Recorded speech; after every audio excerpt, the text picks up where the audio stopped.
Hola, buenos días a todos y a todas. Empezamos con el primer taller de la mañana. El primer taller es Desmintiendo la alimentación, que es cierto de todo lo que nos cuentan. Un tema de la alimentación que, como sabemos, mucha gente da consejos, mucha gente parece que sabe. Vamos a Internet y tenemos muchísima información, pero que es de todo eso de lo que recibimos es fiable, que de eso que vemos en las redes, leemos, escuchamos, ¿qué es de cierto? Y sobre todo en un proceso a veces oncológico donde también la nutrición es tan importante. Es en nuestra vida diaria la alimentación importante, pero más en según qué procesos. Para todo ello, hoy tenemos a Carmen Horno, nutricionista y trabajadora y profesional en la Asociación Española contra el Cáncer. Ella es especialista en el tratamiento nutricional en pacientes oncológicos. Y si algunos estuvieron ayer, la recordarán porque participó también en la mesa de prehabilitación. Demos un fuerte aplauso a Carmen Horno.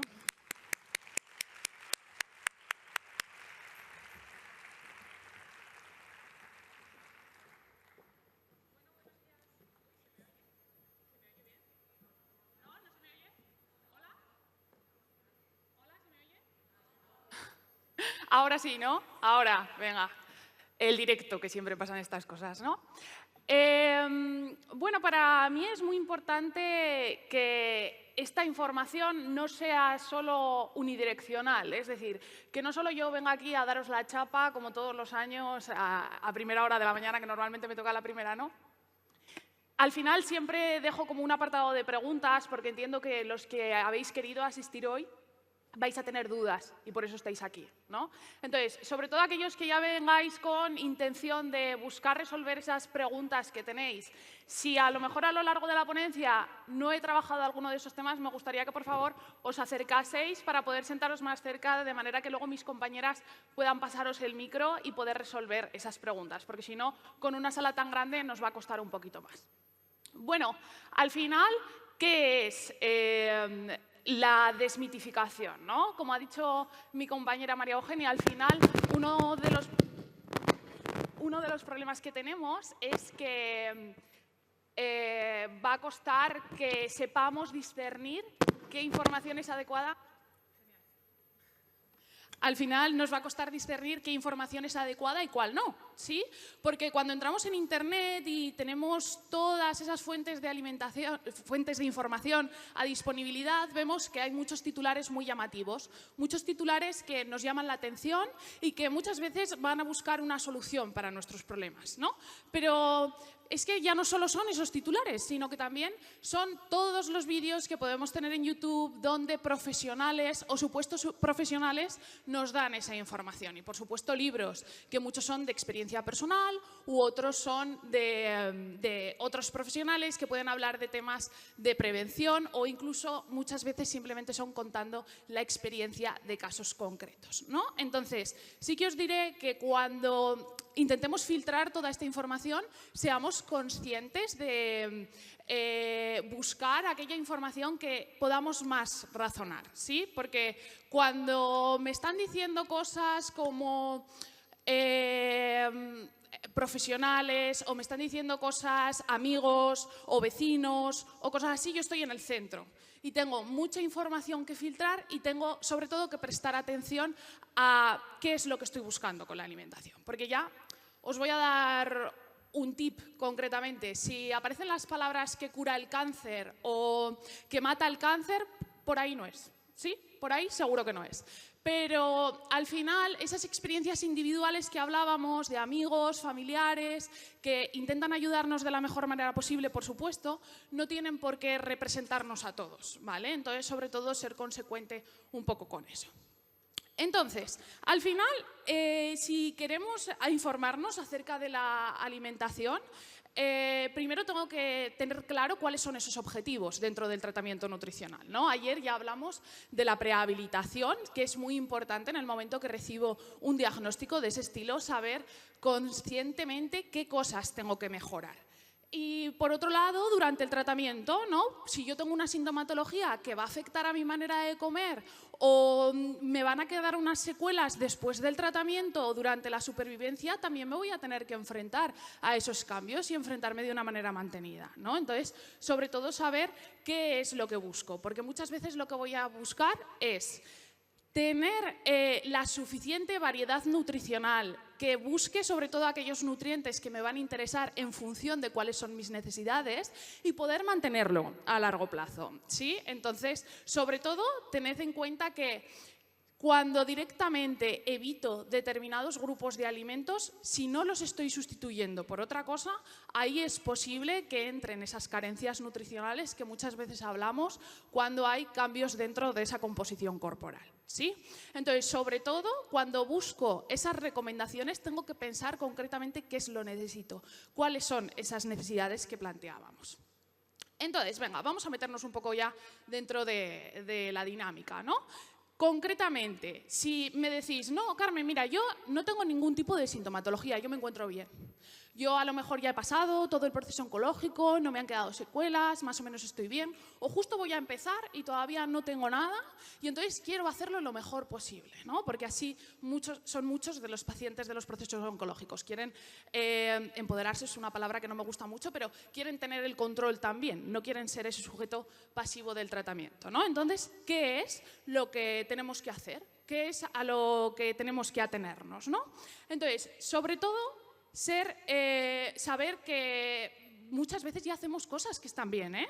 Es decir, no pensar que cuando vamos a abordar un tratamiento nutricional me van a poner una dieta que va a salir completamente fuera de mis criterios. No, por eso ayer ya hablábamos también de lo importante que es esa personalización. Hay cosas que ya hacemos bien y tenemos que ser conscientes de que las hacemos bien, ¿sí? Entonces, por eso es importante saber aquellas fuentes de información que nos llegan, qué cosas sí que tengo que tenerlas más en cuenta o en qué contextos, porque ahora hablaremos también de eso. Entonces, yo hoy he preparado unos pequeños temas. Sé que hay muchísimos más temas controvertidos, por eso yo lo he querido reducir como a los más habituales o a los que más me preguntan en consulta. Y a partir de ahí, si tenéis dudas de alguna frase en concreto o de algún tema que os han propuesto de vez en cuando, entonces ahí me podéis preguntar en cualquier momento, ¿vale? Entonces, venga, empezamos, ¿no? Lo más habitual, lo que todos habréis escuchado, porque de verdad que no entiendo el cómo se ha hecho tan popular esa frase de el azúcar está alimentando al cáncer, ¿no? Entonces, si hablamos fisiológicamente, sí. Es decir, todas las células de nuestro cuerpo, todas, el sustrato energético principal son los hidratos de carbono, los azúcares, en su forma más simple, ¿sí? Lo que tenemos que tener en cuenta es que al final una célula tumoral utiliza exactamente el mismo metabolismo que una célula normal. La única diferencia que hay es que al final una célula tumoral tiene un metabolismo más rápido. Por eso se ve como que tiene una mayor actividad y un mayor consumo. Pero ese mayor consumo no es directamente proporcional a la ingesta que yo tenga. ¿Eso qué quiere decir? Que independientemente de que yo lleve una dieta más alta en hidratos de carbono, no va a hacer que tenga una mayor actividad metabólica.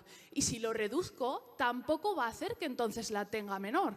Porque exactamente igual que el resto de células de nuestro cuerpo, si no tiene ese sustrato principal, lo que va a tener es otros, ¿no?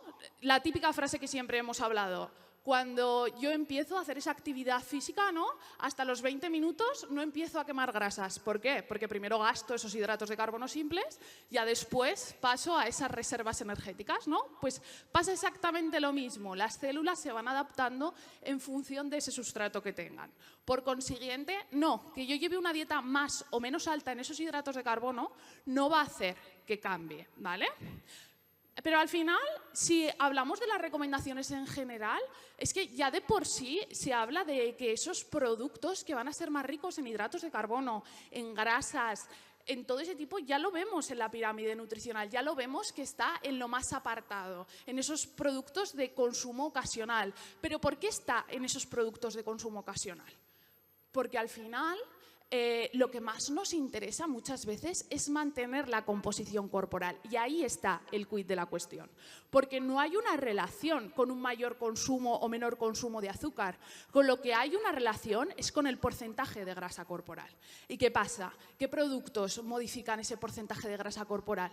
Pues aquellos que tienen más hidratos de carbono, más azúcares, los dulces, la bollería, las frituras, cosas así. Entonces, ¿la recomendación, entre comillas, está bien? Sí, la recomendación está que llevemos una alimentación saludable en donde ya consumamos de una manera más ocasional esos productos. Pero no es que yo me coma un bombón y que ya directamente aumente ese porcentaje de grasa corporal. No, es un cambio de hábitos sostenidos a lo largo del tiempo que cambian esa composición corporal. Entonces también un poco de tranquilidad con eso, porque al final muchos productos llevan hidratos de carbono en su composición, pero sin embargo, en función de sus características nutricionales, sí que se recomiendan consumir todos los días. Entonces ahí es donde está la diferencia. Nos vamos también a los superalimentos, ¿no? Otra cosa súper popular, el tema del brócoli, el tema de la cúrcuma, el tema del agua con limón, ¿no? Que se le aplican unas propiedades súper milagrosas y que sirven para cualquier cosa, ¿no? Entonces, claro, realmente hay superalimentos, ¿no? Bueno, tenemos que pensar que realmente los alimentos en sí no es lo que importa, ¿no? Lo que importa son los nutrientes, lo que contienen en su composición. Entonces, por ejemplo, el brócoli, que tanto se habla, lo que tiene son los glucosinolatos. Estos productos que huelen tan mal cuando los cocino.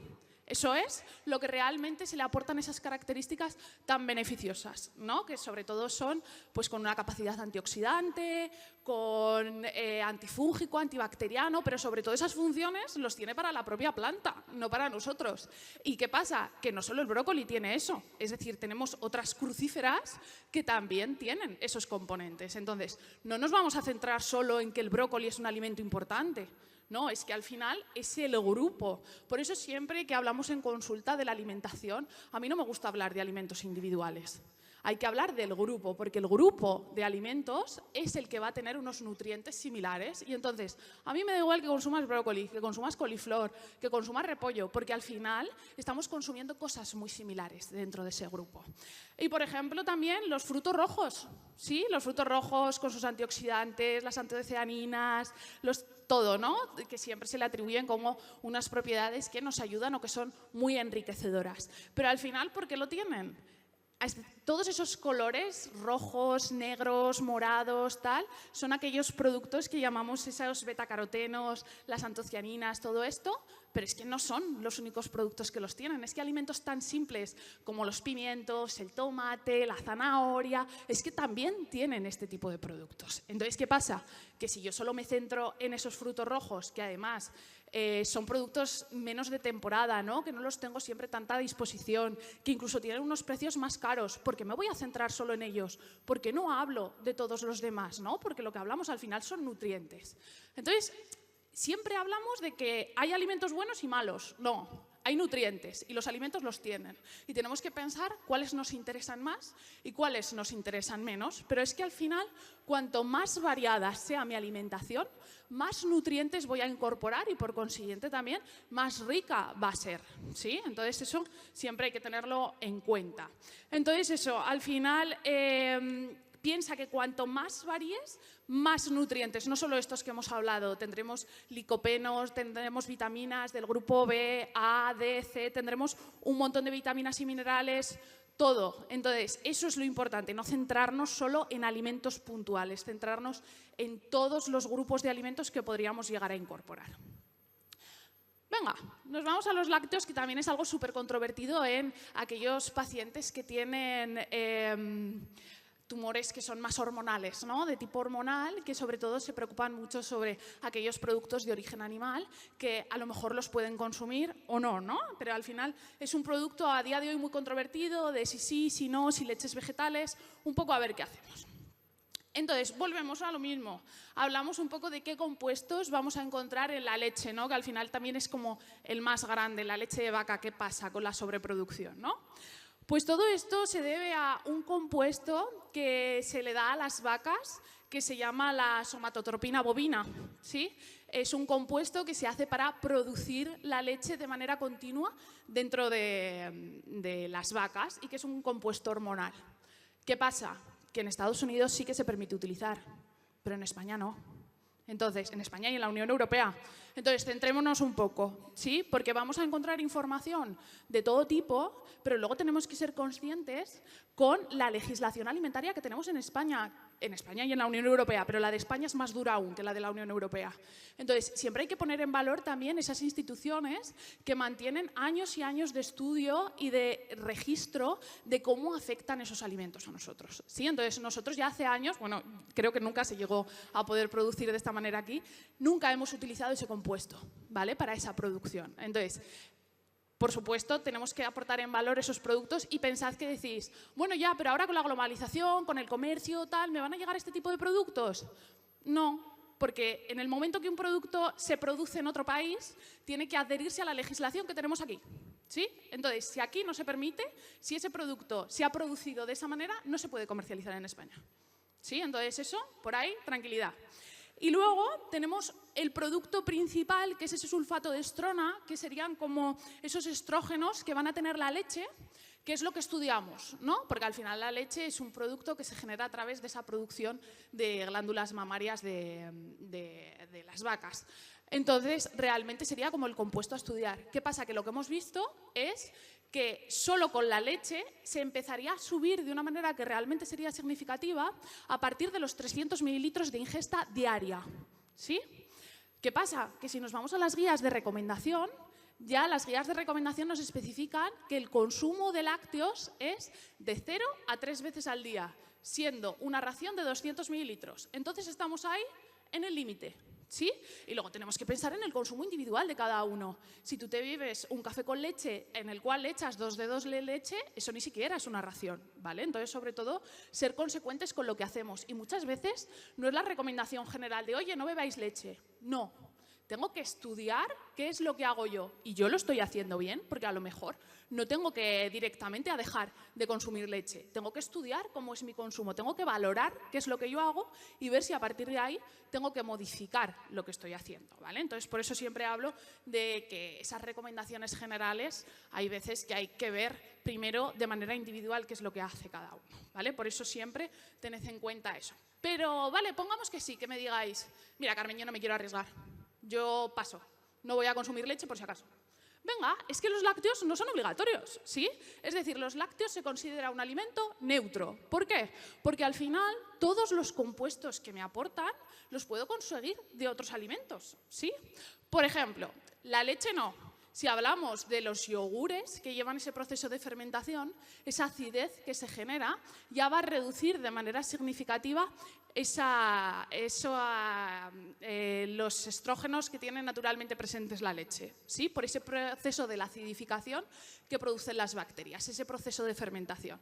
Entonces, ya de por sí van a ser productos más interesantes nutricionalmente, porque no solo me aporta lo típico de vitamina D, calcio, sino que también me va a aportar esa flora intestinal que me resulta interesante, al igual que procesos con un poco más de fermentación, como sería el queso fresco, ¿sí? Ahora pongamos que no, que venga, que paso de los productos de origen animal. Vale, pues venga, vamos a hablar de los de origen vegetal. Pero ¿qué pasa? Que si simplemente consumo una leche de avena o una leche de arroz, si la consumo tal cual, no va a tener los mismos nutrientes. Ya no va a ser un sustituto, ya no va a ser rica en calcio o en vitamina D. Entonces, sobre todo, tendré que buscar aquellas que van suplementadas. Y si no, si las voy a consumir normales o no voy a consumir ni siquiera bebidas vegetales porque no me gustan, entonces voy a incorporar en mi alimentación alimentos que son más ricos en ese calcio y vitamina D, como serían frutos secos, como los pistachos, los anacardos, las almendras, moluscos, como serían las almejas, los mejillones, ¿sí? Todo este tipo de productos van a tener más cantidad de minerales, ¿sí? Entonces, sobre todo tener en cuenta que no hay un producto que sea obligatorio. Siempre podemos encontrar otros sustratos que también nos interesen en nuestra alimentación.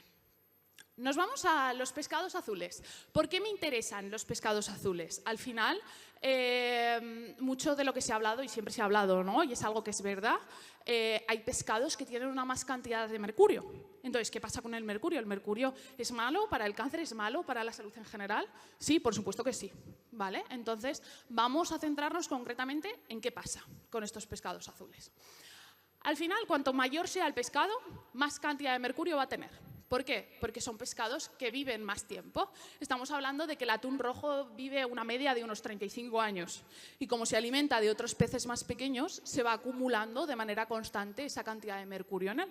Por consiguiente, estamos teniendo una mayor cantidad por esa ración, ¿vale?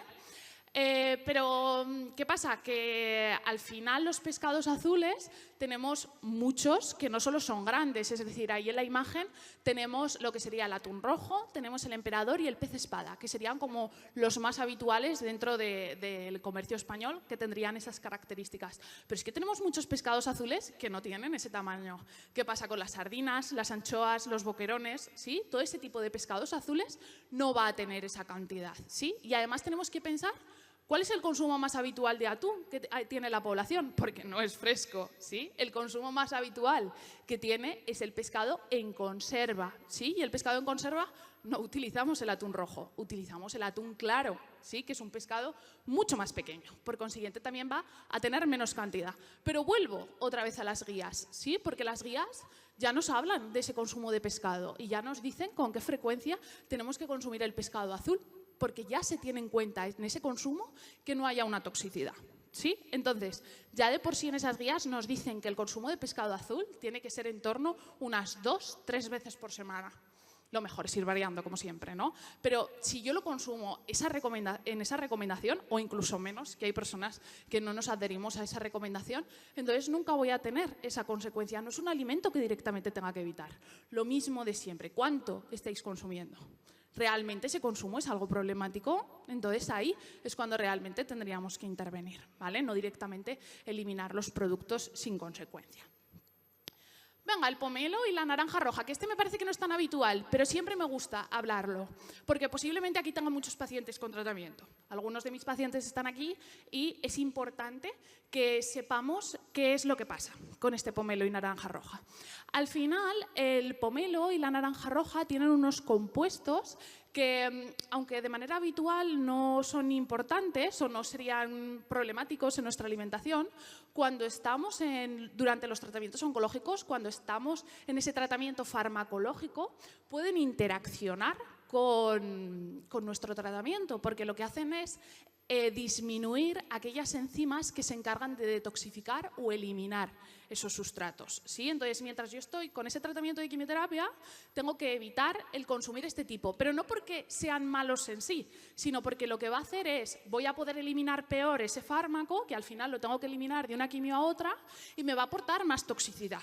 ¿Sí? Entonces, no con todos los tratamientos pasa, pero sí que es verdad que de una manera generalizada, como muchas veces se cambian de fármaco rápidamente, a lo mejor el paciente no conoce exactamente qué fármaco está teniendo, lo mejor es que evitemos este tipo de productos porque así evitamos que tenga una mayor sintomatología. ¿Qué es lo que puede percibir el paciente? Más cansancio, más debilidad, dolores musculares, más sensación nauseosa, vómitos de una manera más habitual, ¿sí? Entonces, ahí es donde está el problema. Por eso muchas veces hay veces que me preguntan, hay veces que no, hay veces que el paciente ya directamente no lo sabe, entonces es importante que esto también lo tengamos en cuenta. En el momento que yo dejo de tener ese tratamiento farmacológico, que me gustaba, bien, pero lo digo porque cuando nos metemos en esas fuentes de información de oye, qué bien el pomelo con sus antioxidantes, los cítricos y tal, claro, sí, es que fuera del tratamiento puede ser un buen recurso, pero no lo voy a consumir directamente porque sí y sin saber un poco cómo puede interaccionar, ¿no? Entonces ahí es importante. Y nos vamos a la soja. Esta ya sería el último, como el más grande, del que también más se habla, ¿no? Lo mismo. Al final no solo hablamos de cáncer de mama, en cáncer de próstata, de endometrio, de tal, también se hablan porque son esos tumores hormonales más habituales, ¿no? Entonces, al final, ¿qué pasa con la soja? La soja tiene un componente que se llaman isoflavonas, ¿sí? Que al final las isoflavonas son como ese estrógeno vegetal que tienen las plantas, ¿sí? Digamos que haría como una función similar a nuestros estrógenos o a nuestras hormonas dentro del cuerpo, pero ahí en la planta, ¿no? Entonces, durante mucho tiempo, sobre todo al principio, ¿no? Es decir, al final, la información que tenemos de cómo afecta el proceso oncológico es muy variada, muy variada. Porque hace 10, 20 años no teníamos ni idea de qué podía pasar con las isoflavonas de soja. Más que nada porque tampoco era un alimento habitual en la población, ¿sí? No era algo que la población española consumiese de manera frecuente. Entonces, ¿qué pasa? Que como no sé cómo va a afectar, no sé exactamente qué es lo que pasaba, la recomendación inicial era no lo consumas. Ante la duda, no se puede consumir, ¿sí? ¿Qué pasa? Que entonces empezamos a estudiar aquellas poblaciones que tienen un mayor consumo, como es la población asiática, ¿sí? Entonces decimos, venga, ¿cómo le está afectando ese consumo de isoflavonas a la población asiática? Porque si fuese negativo, debería de ser aquella que tiene una mayor incidencia de cáncer de mama o de cánceres hormonales. Pero casualmente tiene mucho menos. Es decir, disminuye su consumo de soja un 40% del riesgo de padecer ese tipo de tumores. Toma ya. Y si los tienen, lo que vemos es que además les protege a largo plazo, porque ese cambio hormonal que muchas veces se produce por las cirugías, los tratamientos y tal, es lo que produce una protección, porque muchos de los pacientes que tenemos en consulta lo que nos dicen es es que estoy llevando peor. Toda la menopausia inducida, los sofocos, los cambios de humor, el cambio de peso, todo esto, que no lo que ha sido el proceso en sí, porque esto sé que me va a durar más que lo que era el tratamiento, ¿no? Entonces es como que genera una mayor contradicción. Entonces, muchas veces ese consumo puede ayudar a que esa sintomatología se reduzca y que, por consiguiente, estemos más cómodos o que nos podamos adaptar mejor. Pero volvemos a lo mismo, que hay que ponerle números al consumo. Mira, yo de lo que más me pongo nerviosa con compañeros de profesiones con esos términos, ¿no? De, bueno, pues consume de vez en cuando, consume de forma ocasional. ¿Qué es eso? Porque consumir de forma ocasional es una vez a la semana, una vez al mes, una vez al año, que es ocasional. Porque ocasional cualquiera puede estar dentro de ese consumo, ¿no? Entonces, al final, lo que se considera un consumo habitual dentro de lo que sería ese producto, que sería la soja, por supuesto entera, me da igual que las propias habas, o en sus derivados, como sería la soja texturizada, el tofu o cosas así, se podría consumir en torno a unas 2 o 3 veces por semana, ¿sí? Y eso sería un consumo normal y un consumo recomendado. ¿Que es obligatorio consumirlo? No. Pero pasa lo mismo que con aquellos productos que nos resultan que van a tener productos más beneficiosos, como pueden ser los frutos secos, cosas así. No es obligatorio que lo consumamos, pero muchas veces sí que es recomendable que podamos ir incluyéndolos en nuestra alimentación.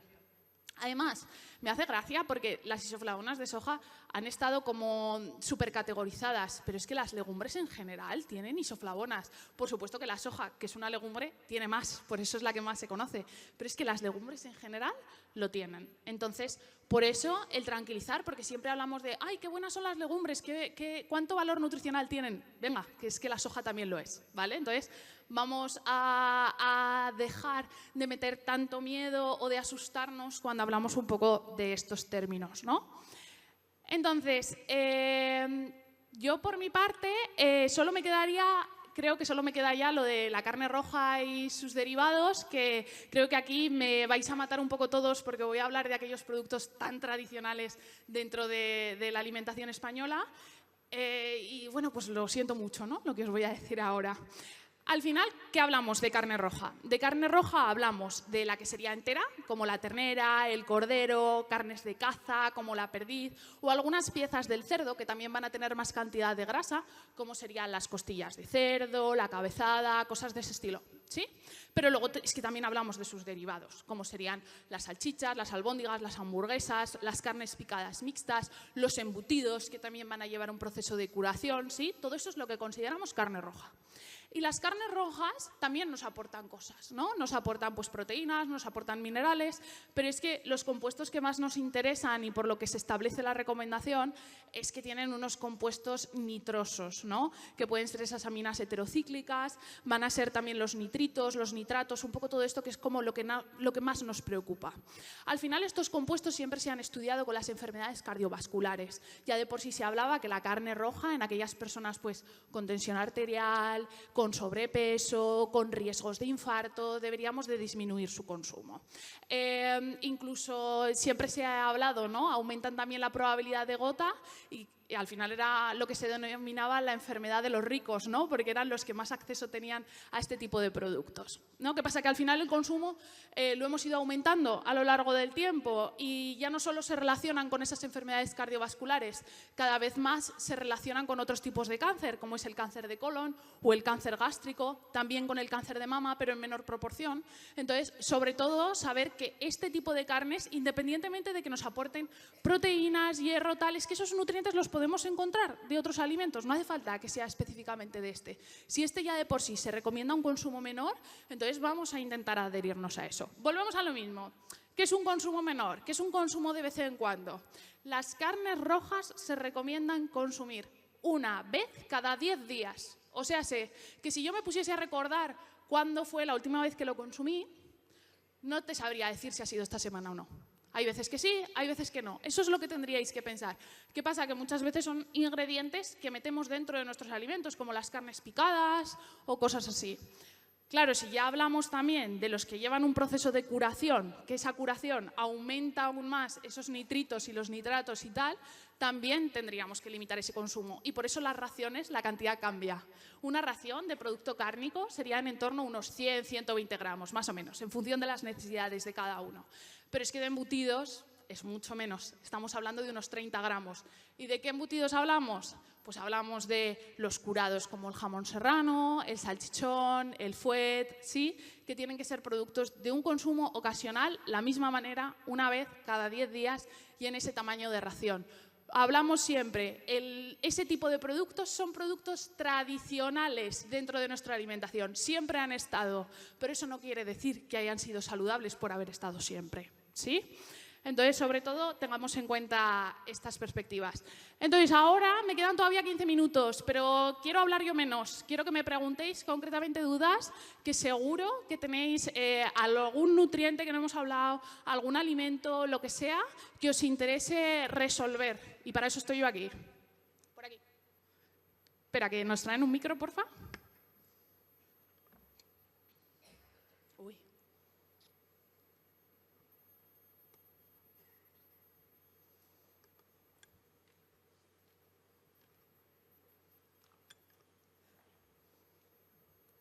Buenos días. ¿No se oye? Yo no te oigo. No, es que estará apagado a lo mejor. Hola. Ahora. Decía buenos días.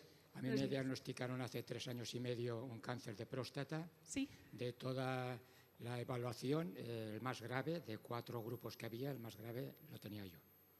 Entonces, me dieron 23 sesiones de radioterapia y tal día como hoy, pues todo ha desaparecido y el médico oncólogo me dijo como si no hubiera pasado nada. Le dije, bueno, como si hubiera pasado nada, no, porque lo que he pasado yo lo sé yo. Pero aparte de eso, yo creo que voy bastante bien y la pregunta concreta es sobre la soja. Yo cada mañana, en lugar de leche, después de desayunar, me tomo un vasito de 33 mililitros de soja. Y de momento me va bien. La pregunta es si tengo que eliminarlo o lo tengo que dosificar. Muchas gracias. Genial, muchas gracias por hacerme esa puntualización, porque tienes razón. Al final, cuando hablaba yo de la soja, hablaba de producto entero, ¿sí? Hablaba de pues, las habas de soja, la soja texturizada, cosas así, que al final la cantidad es superior. Cuando hablamos de las leches vegetales, ya no solo de la bebida de soja, cuando hablamos de la de avena, de la de almendra, de cosas así, el ingrediente principal no es la soja o no es la avena, sino que el ingrediente principal es la leche. Lo que estamos haciendo es como una disolución de ese producto. Si te fijas, normalmente en el etiquetado el porcentaje varía de entre un 6 a un 12%. Entonces, al final, todos esos compuestos de lo que hablábamos antes se reducen de una manera significativa porque prácticamente no estás consumiendo el alimento, estás consumiendo una disolución de él. Entonces, aunque consumieses 2-3 veces vasos de soja, no vamos a llegar a lo que sería un porcentaje como si fuese una ración como tal. Si lo consumieses al día, me refiero, porque si tiene más o menos de media un 12%, al final ese 12%, aunque me bebiese 3 vasos al día, estaríamos hablando de que estoy consumiendo un 36% de una ración. ¿Sí? Entonces ahí no habría ningún problema porque lo consumieses incluso más veces al día o a lo largo de la semana porque no llegarías a una ración como tal. ¿Vale?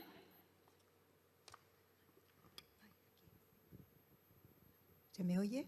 Sí. Hola, buenos días. Oye, felicidades por toda la exposición.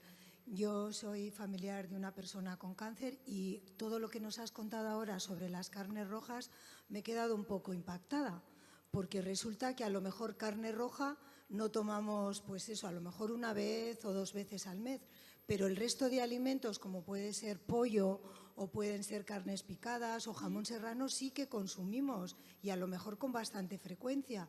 Entonces, pues me quedo un poco que no sé si lo estamos haciendo bien o no lo estamos haciendo bien. Vale, me has mezclado algunos alimentos dentro. Yo cuando hablaba de las carnes rojas, hablaba concretamente de lo que denominamos esa carne roja. Cuando hablamos de carnes rojas, hablábamos de ternera, cordero, carnes de caza, como la perdiz, de res, como el potro o sus derivados, o a esas piezas del cerdo que hablábamos que tienen más cantidad de grasa. Cuando hablamos de carnes magras, hablamos del pollo, del pavo, del conejo o algunas piezas del cerdo como el lomo o el solomillo, que ya de por sí van a tener una menor proporción de grasas saturadas y todo esto, ¿vale? Entonces ahí es importante que diferenciemos entre esas dos. Cuando hablamos de carnes picadas, sobre todo es importante si son específicamente de ternera o si son mixtas, donde va a contener también esas carnes rojas. Si estuviésemos hablando de salchichas de pollo o carnes picadas de pollo, pavo, cosas así, ahí es diferente, son grupos de alimentos diferentes. Por eso, de manera habitual, tendríamos que consumir aquellas que tienen esas características de carnes magras o sus derivados, como podría ser el fiambre de pavo o cosas así, ¿vale? Eso sí que los podemos consumir de una manera más habitual, ¿vale? Pero los otros, que serían esas que van derivadas de las carnes rojas, aunque sea o el filete como tal o sus procesados, esos son los que deberíamos de evitar. Por consiguiente, si tú consumes de una manera habitual pollo, pavo o derivados de ese estilo, no te preocupes. Si incluyes dentro de tu alimentación embutidos que sean grasos o embutidos que sean curados, ahí es cuando tendríamos que disminuir el consumo. ¿Sí? Por ahí. Por allí, perdón. Hola. Hola. A ver, yo vuelvo otra vez a la soja. Yo estoy en un tratamiento hormonal y en teoría a mí mi oncóloga me ha dicho que yo soja no puedo tomar. Porque, bueno, no es que no pueda tomar soja, no puedo tomar nada que active mi sistema hormonal. Entonces, tú has dicho que la soja tiene estrógenos y has dicho que incluso es bueno para posteriormente de los tratamientos oncológicos. Sí. A ver, lo cierto es que evitar la soja es muy difícil, porque la soja está en muchísimos alimentos. Tú lees los componentes y está en todos sitios.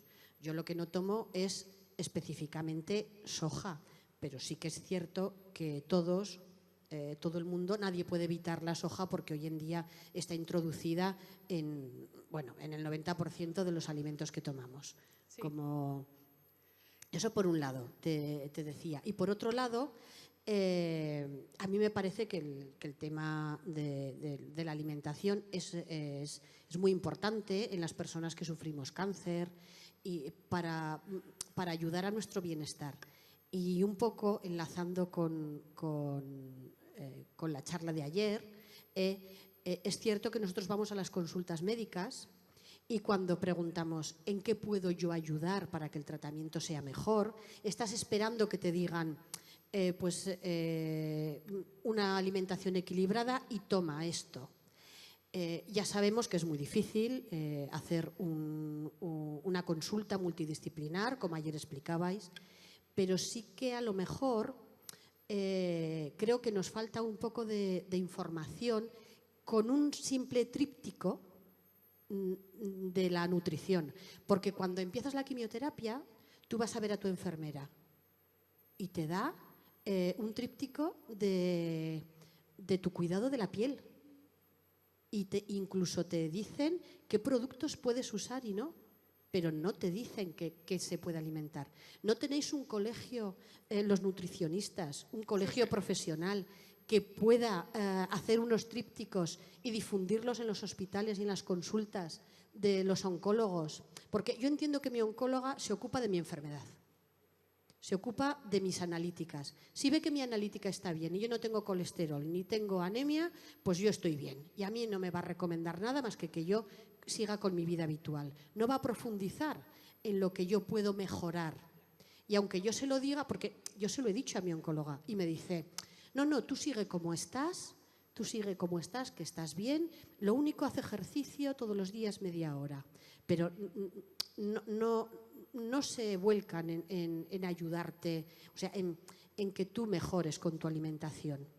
No sé, yo lo expongo como idea y me gustaría saber por qué no están esos trípticos. Sí, pues mira, lo primero de todo, que ya lo comenté en la charla de ayer, claro, al final dentro del Sistema Nacional de Salud de aquí, de la Comunidad Autónoma de Aragón, no existe la categoría profesional de dietista nutricionista. Y entonces, al final, cada profesional de la salud se tiene que encargar de su rama o de su vertiente, ¿no? Ayer sí que yo nombraba al equipo de enfermería porque muchas veces es ese equipo que tiene como un conocimiento básico de cada una de las ramas para poder dar un poco de ayuda o de recomendación al paciente y son los que principalmente podrían dar ese tipo de recomendaciones. Tienes razón, no hay un tríptico de ese estilo y me quedo con tu recomendación. Sí que tenemos un colegio profesional de nutricionistas que lucha por esa atención global del paciente porque al final esto supone una desigualdad.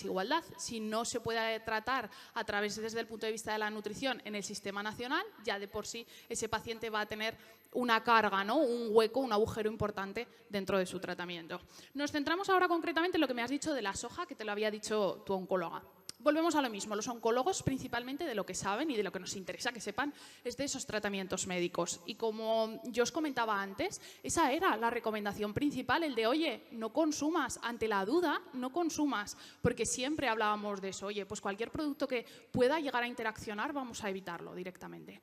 Pero es que esa recomendación ya hace tiempo que la quitamos. El problema muchas veces de lo que hablamos es la necesidad de que los profesionales se actualicen. Y te pongo el ejemplo más llamativo, ¿no? Hace muchos años tener colesterol alto era tenerlo por encima de 300. Luego bajó a 250. Ahora es a 200, ¿sí? Esas recomendaciones se van modificando y se van actualizando en función de cuando vemos el riesgo.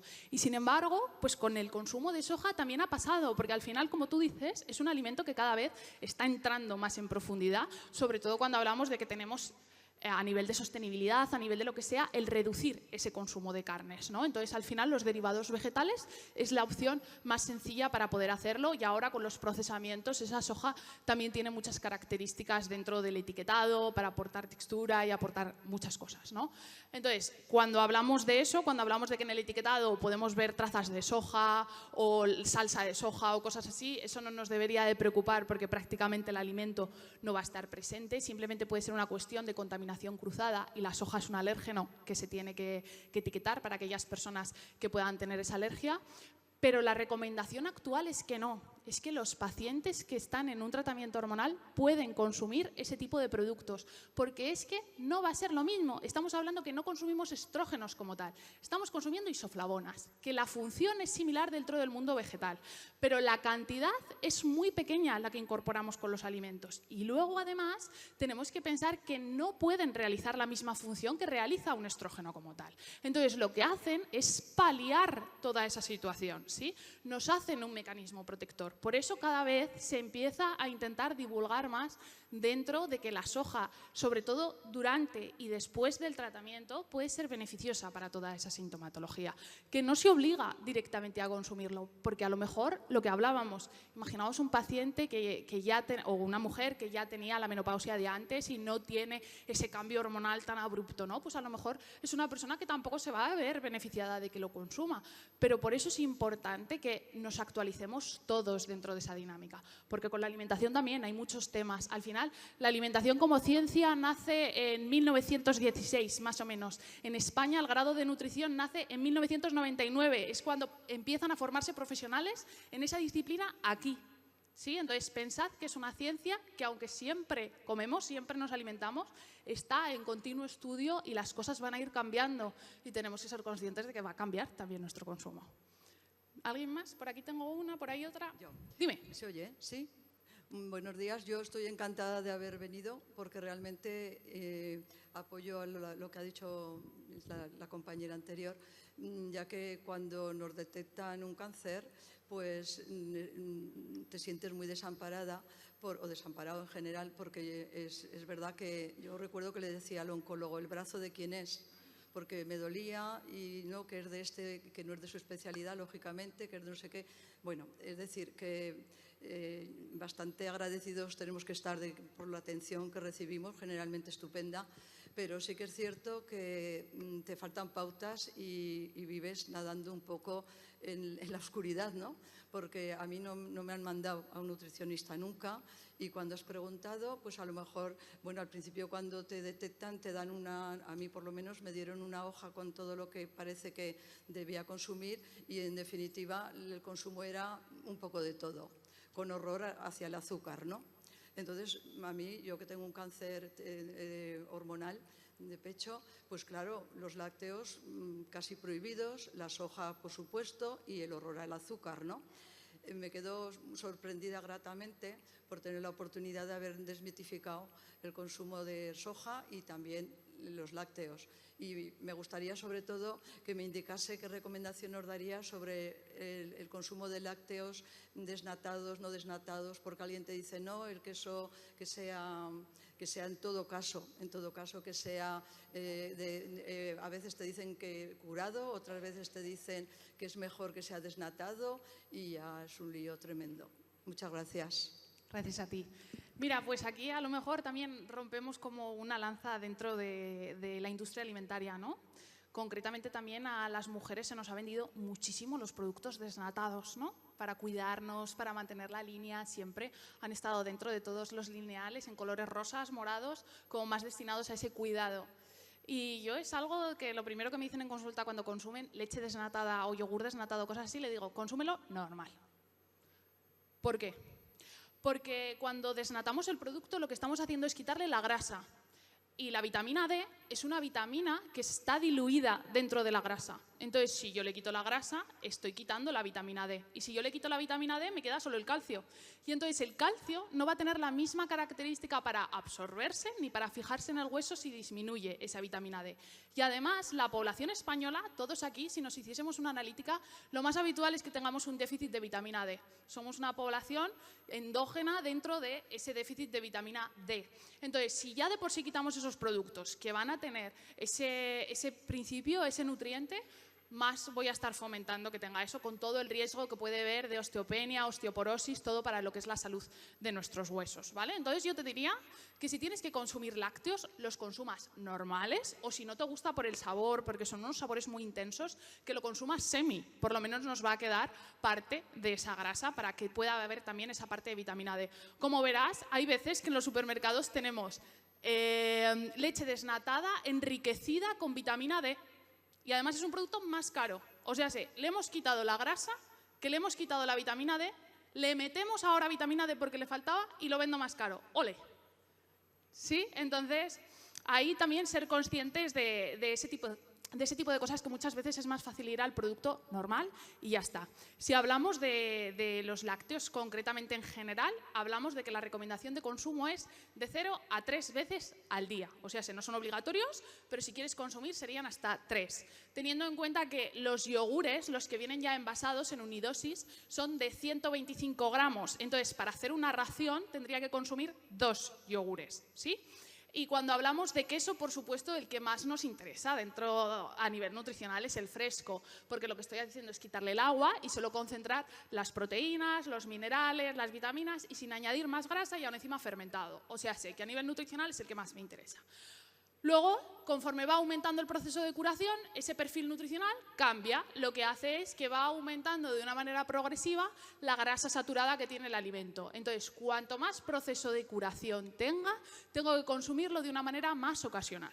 ¿Sí? O sea, aquellos que son muy viejos o curados, con mucha fermentación, cosas así, esos son los que tendría que consumir de una manera más ocasional. Cuando hablamos de que pueden ser más interesantes, hablamos del fresco, del tierno, y en una categoría intermedia sería el semicurado. ¿Sí?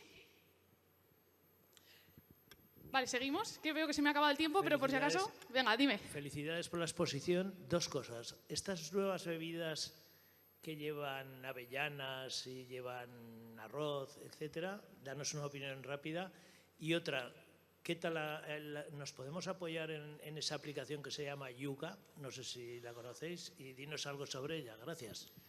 Vale, las bebidas vegetales, como comentaba antes, es agua con una disolución del componente principal que nos aporte. Puede ser avena, puede ser avellana, puede ser almendra, puede ser de lo que sea. ¿Sí? Entonces, principalmente lo que hacemos es triturar ese compuesto, meterlo en agua a presión y entonces sacar el resultante. Es muy similar a una infusión, ¿vale? Es algo muy similar. Entonces, no habría ningún problema porque las consumiésemos. Principalmente la recomendación es que no sean azucaradas, ni edulcoradas, ni nada por el estilo, ¿sí? Que sean naturales. Y si luego tú le quieres echar algo, pero ya ahí controlas qué es lo que le estás echando y en qué cantidad y qué todo, ¿vale?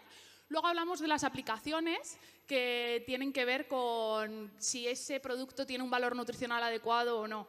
¿Qué pasa? Que principalmente en lo que se fijan son en los nutrientes en general, ¿no? En la cantidad de grasa, en la cantidad de azúcares, en la cantidad de proteínas, un poco todo esto, y al final lo que tienen es un logaritmo para decirnos si esa proporción es buena o no.